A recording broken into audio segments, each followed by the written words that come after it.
Now, cheap, portable, and readily available, sachet alcohol has for years become a common sight in motor parks, roadside kiosks, and also street corners across Nigeria. But beyond its convenience lies a growing concern: the increasing rate of alcohol abuse, particularly among young people and vulnerable communities. In recent weeks, the National Agency for Food and Drug Administration and Control, NAFDAC, intensified its crackdown on alcoholic beverages packaged in sachet and bottles, launching a nationwide mop-up exercise and shutting down facilities found to be violating the ban. Now, the latest enforcement comes amid concerns that the affordability and accessibility of sachet alcohol have contributed to rising cases of addiction, citing serious public health concerns, particularly for children. Now, while health experts have applauded the crackdown, others argue that the ban could threaten jobs and disrupt livelihoods. The bigger question, however, remains: will the war against sachet alcohol truly curb alcohol abuse in Nigeria, or does the country need a more comprehensive approach? Now, joining us to unpack this issue is Martins Iluyomade, who is the director of the Investigation and Enforcement Directorate, NAFDAC. Mr. Iluyomade, thank you so much for joining us. Good morning. Now, of course, NAFDAC has intensified its nationwide enforcement against sachet alcohol. Now, in practical terms, how significant is this move in the fight against, alcohol abuse in Nigeria? Good morning, everyone. Good morning, presenter. This move is very, very practicable. This time we are going full all out. You will recall that last year was the end of the deadline that was given to the manufacturers, and we had so many events that led to what we are doing now, the signing of the alcohol policy, and then we gave them a timeline, and we removed all the ones they have produced around February this year. And we started this enforcement exercise in different phases, and the phase we are in, right, the first phase was dealing with the manufacturers directly, where we removed what they have in store, and we placed the production lines on hold, not the whole facility. We placed the production line on hold, believing that they will not go ahead and continue with production of sachet alcohol. When we dealt with that, we moved to the next phase, but we went back to the market and discovered that these things are still everywhere. So we had to go back again to these factories to see what was going on. And we saw that many of them have contravened our laws, they contravened what instructions we gave them as a regulator. Many of them, they are producing clandestinely, many of them doing work at night, many of them removed our road, many of them removed and went to a new place, and all manners of shenanigans going on. And this resulted in shutting down the factories where these things are being produced, and arrests were made of those who violated the law. Now, about how significant this is, the significance is huge, because we are noticing now that since they don't have capacity at all to produce, this thing is getting dried from the market, and we are resolved to go full all out this time to make sure that they are no longer produced.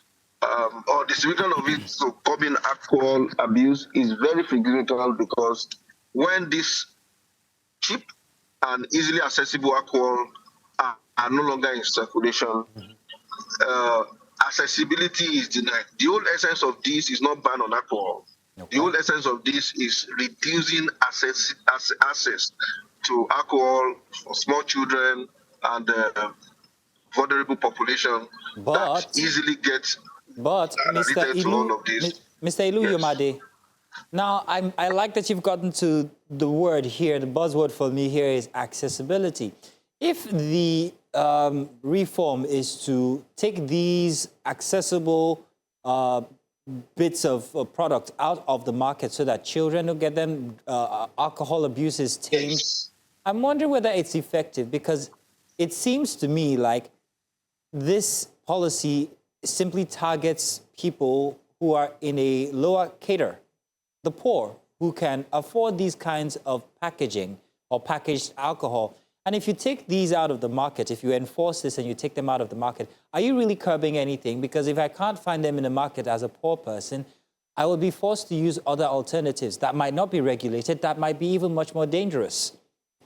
I don't know if you agree with me. And by the way, this doesn't affect people who can afford large quantities, who can afford those quantities that are legal to sell in bigger bottles.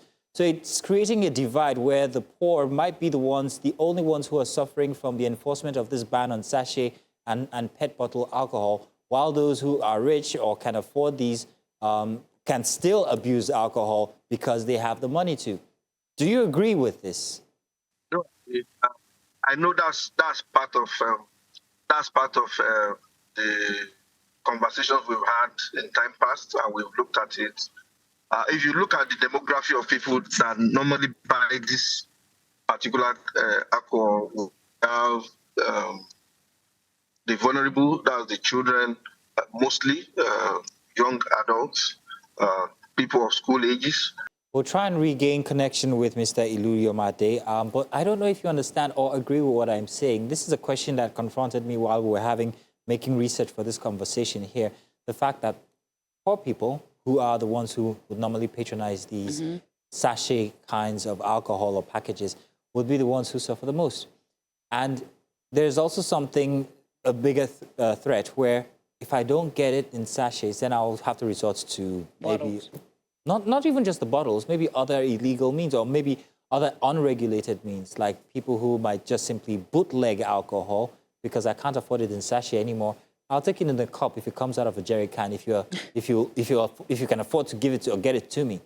So it might be driving it further underground, is my point, and it might not be helping the situation, especially the argument when it comes to alcohol abuse or accessibility at all, because we know how you can get these. Well, it's funny because now we're talking about alcohol, but a lot of people don't understand this is tied to so many things. Why do people take alcohol in the first place? Is to ease out stress. The country is stressful. We can tell. We've seen different complaints or how, low-income earners are going through so much. Okay. So just to release stress and everything, that's their resource. If we find a way to, like you said, all the recreational centers in Festacaton to, 10-story buildings and stuff. If we can find other means where people can relax, I don't think alcohol will be the last solution. But I think we have Mr. Iluyomade back. Mr. Iluyomade, are you still with us? I'm hoping you heard the last question I asked you regarding accessibility and if it's actually helping the situation or driving it further underground.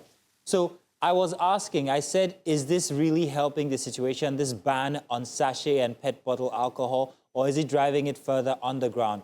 Because it seems to be targeting just the poor people who are, the bigger patrons when it comes to these sachet packages.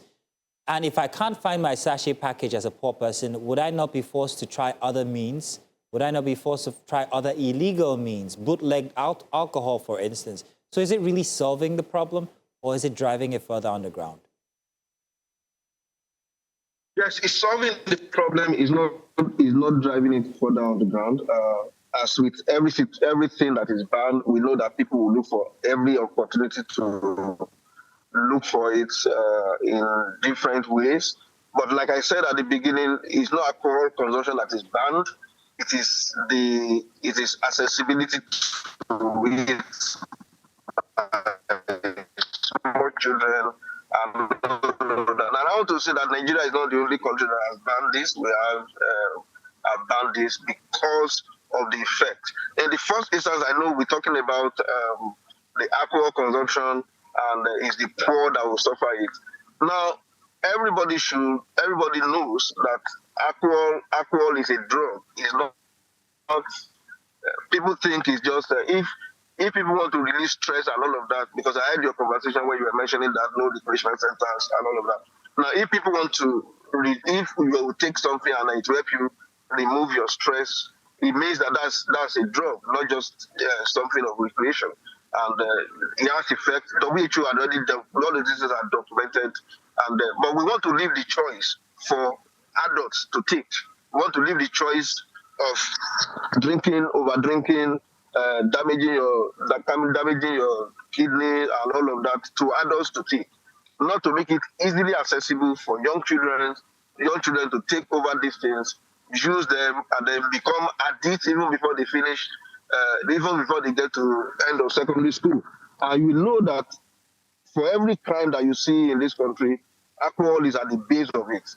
If we are talking about the national security and all of that, there's nowhere you see anybody who is into crime who is also known on alcohol and drugs. So alcohol is being documented is like would I say, is a prelude or precursor to using of drugs. And so if we begin to allow our children to have easy accessibility to this at a young age, then as a nation we are sitting on the keg of gunpowder. So to us, it's not. We are not saying this is the only thing that should be done, but we are saying that let's curb the accessibility to this, because we have not stopped alcohol consumption at all.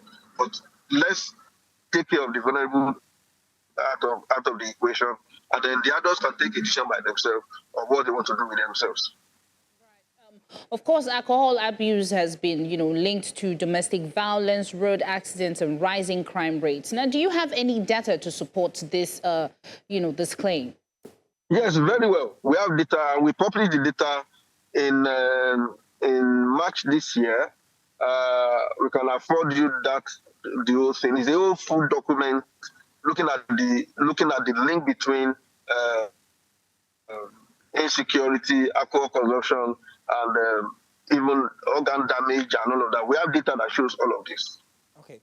Well, Mr. Iluyomade, I'm wondering whether the problem is actually packaging or whether the problem is enforcement. Because this ban has been in place since 2018. It's 2026 now, and we're still fighting the same sachet alcohol. So is it that Nigeria has the inability to consistently monitor and also enforce this ban or this policy? Or is the problem packaged alcohol itself? Which is it exactly? So the problem is not ability to place ban. I want to make some things very clear here this morning. One,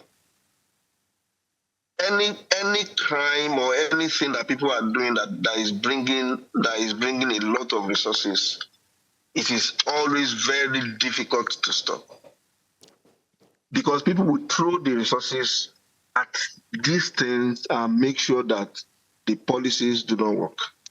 But from 2018, it wasn't as if we didn't want to. It's not as if a problem of. It's not a problem of banning. It's a problem of we gave moratorium for 5 years, because this argument came at that time saying we've invested so much, we bought machines, we've done all of that. There's going to be job losses. There's going to be all of that. And so, as an agency, our job is not just to make sure that people are out of job and all of. We gave 5 years of moratorium for people to redesign their machines, reassign it, and use it to produce a higher volume of alcohol, not the one we banned. 5 years was enough for anybody to do the right thing, but it was not done. When 5 years was expiring, they quickly ran to different places, National Assembly and everywhere, even to Ministry of Health, and asked for an extension of the ban. 1 year extension was granted, making 6 years. So it's not as if this is the first time we're actually going all out to enforce.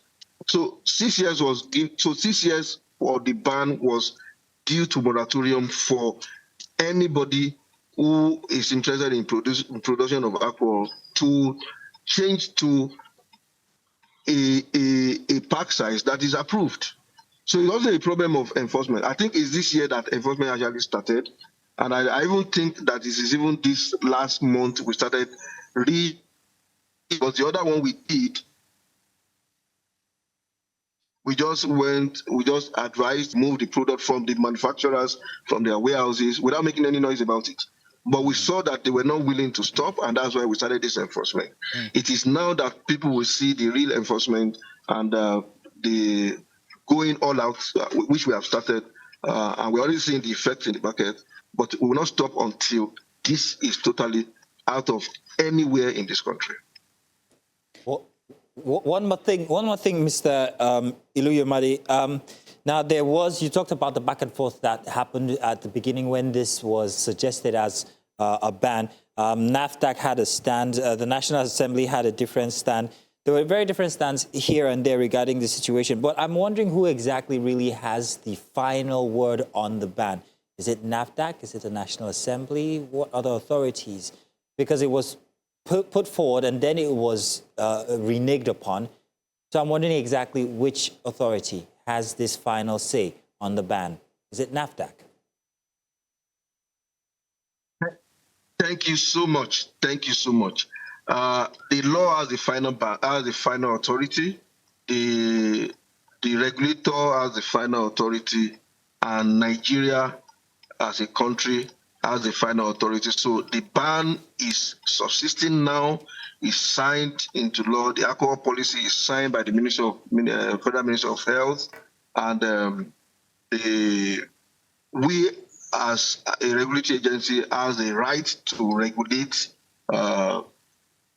any kind of food and drink in this country, and the law has been allowed to take its course. So we have the final. Let me see. NAFDAC has the final ban, has the final authority, has the final say, in line with the directives of the law setting up NAFDAC and the backing of the National Assembly. So everybody is on the same page now. Both Ministry of Health, the National Assembly, the federal government, the presidency. Everybody is on the same page now on this ban. So there's no back and forth anymore. Well, Mr. Martins Iluyomade, I want to say thank you. Like you said, they will see the real enforcement. It's been 6 years, and hopefully this enforcement has come to stay and our streets will be cleaner. Thank you so much for joining and having this conversation.